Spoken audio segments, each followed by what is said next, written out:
Uni qishloqining shaxsan o'zi men uchun qurdi. Va qo'lim og'riyapti. Ko'p ovqat yedim. Men ham uning uchun xuddi shunday bedrockli qamoqxona yasadim. Biz bir-birimizning bedrockli qamoqxonalarimizdan o'tib ko'ramiz. Siz aynan hozir ko'rayotgan videongizning tagiga tushasizda, u yerga masalan artefaktga birinchi bosqich yo'qdi deb izoh qoldirishingiz mumkin. Shunda kimning qamoqxonasi rostdan ham zo'rroq ekanligini bilib olamiz. Bu videoning davomiyligi 41 minut, 53 sekund, 29 lahza. Sizningcha bunday videoni tayyorlash osonmidi? Albatta yo'q, men bu videoni tayyorlayman deb 9 soatdan beri kompyuter oldida o'tiribman. Iltimos, shuning uchun hoziroq mana bu obuna tugmasini bosinglar. Bu meni yangi shunday uzun videolar tayyorlashimga kuch beradi. Voy qishloqqa, menimcha seni bo'yning sirib qoldi shekilli. Qanchalik qo'rqinchli ko'rinyapti bu, dahshat. Deb tur, bu bo'yinni zo'r ishlashi uchun kerak bo'lgan narsa. Qayoqqa qarayapsan, uyatsiz. Xo'sh, bu bedrocklar qamoqxonasi degan men bu bombani bilasanmi? Men shuni bilasam, qana portlaydi. Hozir ham bitta portlatib tashlayman. Sen portlat, men yopaman shunday og'zini. Bil yopdik. Qani portlarmikan tekshirib ko'ramiz. Qani portla. Qanday bu bedrock to'g'rasidan portladi? Bu axir bo'lmaydigan narsa. Aynan mana shu devor qishloq va mening bedrockli qamoqxonalarimizda ajratib turadi. Va men bilaman, bu juda ham bahaybat. Sen bana o'ylama, men yutaman deb men bilasanmi? Men bunaqasidan cha qilib bomba qo'yib tashlayman, hamma yoq portlatib tashlayman. Bir hafta yig'laysan, 2 hafta yig'laysan, lekin men yutqazasan. Sen qishloqqa o'zingga ko'p baho beraverma. Hali nima bo'lishi oldinda bu yerni portlatma, yaramas. Nima quryapsan? Quryapman, e'tiboring uchun bu raketa bu osmonlarga uchamiz, qarab tur. Faqat hozir yoqilg'isini qo'yish kerak. Bitta, ikkita, qo'yish 3 ta, 4 ta yoqilg'i yetadi-da. Portlamadimi? Ups, ataylab qilganim yo'q, ataylab qilmadim. Tentak, nimaga hamma yerni rasvosini chiqaryapsan? Biz hali qamoqxona qurishimiz kerak bu yerda. Qishloqqa bo'ldi, qamoqxonani qurilishini boshlash kerak. Ha, men ham shuni aytayapman-da, bor yo'qol o'zing tarafingga. Umuman olganda bu meni tarafim edi-ku, ham mayli. Obunachilarni zeriktirib qo'ymayapsan, tushundingmi? Men o'ylashimcha bu videoni ko'rayotgan hech kim zerikmaydi. Hech bo'lmasa men bunga umid qilaman. Endi esa o'zimizning takrorlanmas bedrockli qamoqxonamizda qurilishini boshlaymiz. Birinchi xona unchalik katta bo'lmaydi, chunki bu boshlang'ich xona bo'ladi. Albatta polni ham bedrock qilish kerak, yo'qsa qishloq qochib ketadi shu yerda ham. Hammasini o'ylash kerak. Bedrockli pol tayyor. Endi boshlang'ich xonani qanday qilsam ekan? Buni ham o'ylash kerak.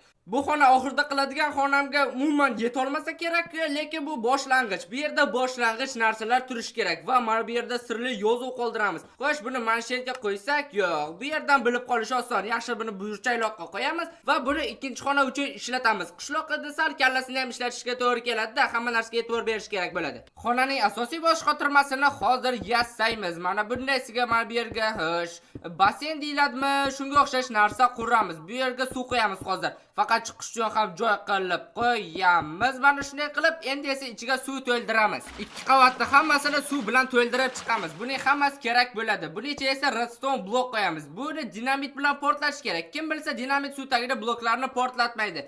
Aynan shuning uchun bizga Ender Dragonning tuxumi kerak bo'ladi. Bomba suv ostida hech qanday bloklarni sindira olmaydi. Agar uning ustiga yiqiladigan bloklardan birontasini qo'ymasak, masalan, mana bu qum va bundan keyin portlasa bizga tushadi. Ha, mana shuni ishlatamiz. Agar sizlarga hammasi tushunarli bo'lsa, ishlashni boshladik. Mana bunday ko'rinmas ramka orqali Ender Dragonning tuxumini ilib qo'yamiz. Ha, ko'rinmas ramkalar ham Minecraftda bor va buni hech qanday modlarsiz qilish mumkin. Buning uchun chatga mana bu komandani yozish kifoya. Endi esa biz dinamitning craftida ishlatiladigan poroxni mana shunday qilib bedrockda berkitamiz. Umuman ko'rinmaydi, chunki bedrock ham porox ham kurlang. Biz 5 ta berkitishimiz kerak. Ikkitasi tayyor. Yana uchinchisini mana bu yerga qo'ysak bo'ladi va umuman ko'rinmayapti. Bu yerda qaytdi. Umuman ko'rib bo'lmaydi. To'g'rimi? Qishloqlarni ko'rishga to'g'ri keladi. Mana bu yerga ham 4-chisini qo'yamiz va 5-chisini qo'yish kerak. Qayerga qo'ysam ekan? Masalan, mana bu yer ham bo'laveradi. Nega endi yo'q? Endi esa sandiqqa dinamitning craftida ishlatiladigan qumni qo'yish kerak. Adashmasam, mana bunday qilib taxlanadi qum, to'g'rimi?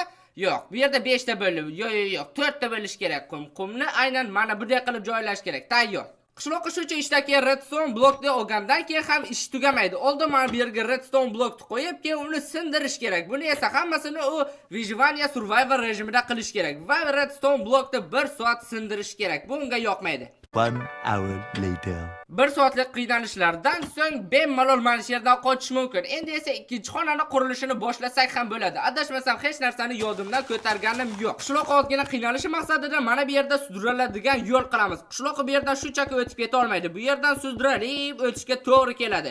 Endi esa bedrockli qamoqxonamizning ikkinchi xonasini qurilish ishlarini boshlaymiz. Faqat nima qurish kerak bu yerga? Menimcha g'oya paydo bo'ldi shekilli. Mana bu yerga mana yuzchani qo'yamiz. O'zbekchasi qanday bo'lishini bilmayman, faqat bir tarafga qarab turish kerak. Tayyor. Bunga esa qo'ng'iroq deyilamiz.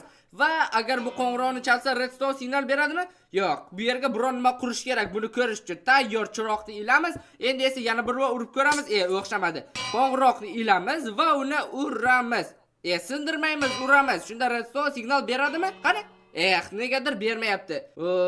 Boshqa narsa o'ylab topishga to'g'ri keladi shekilli. Nimaga o'zi redstone signal bermaydi bu? Qanday rasolik? Boyaga qo'ng'iroqni o'rniga mana bu blokni ishlatamiz. Umid qilamanki, hech bo'lmasa bu redstone signal beradi. Faqat buning uchun snaryad topish kerak. Qor, aynan shu keladi. Mana bu redstone signal beryapti. Mana buni ishlasa bo'ladi. Qishloqning vazifasi esa to'g'ri ochish kerak bo'lgan blokni topish bo'ladi. Bu yerda bunaqa bloklardan juda ko'p bo'ladi, to'g'risi esa bittagina bo'ladi.